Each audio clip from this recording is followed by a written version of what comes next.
कि अरे सातो नदिया परवा से कि मोरा सारावा आइले रे भाऊजी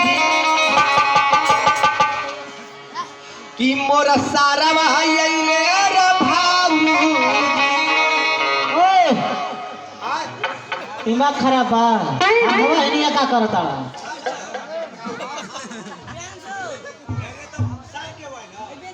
ए मतलब हम तो कहीं ना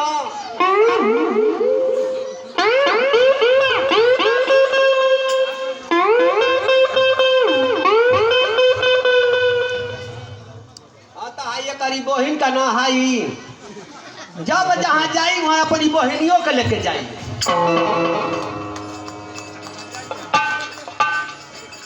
सरकारों में कोनो बड़ बात नहीं के मने हमने कई दू जना हिते हैं जा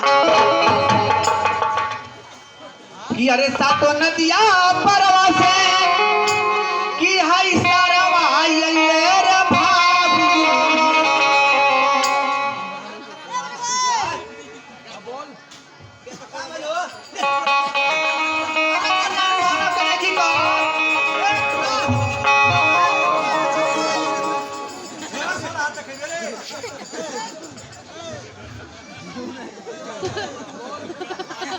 गाय वाला भैया गाय तो एकदम हेंग ने कके ना गावेला हो जरूर हाथ गोड़ भाजेला।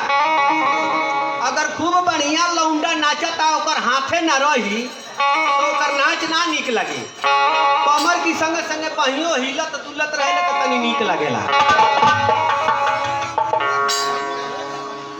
तो का करी उन लोग के हाथवा ना करी तो गोड़वा करी।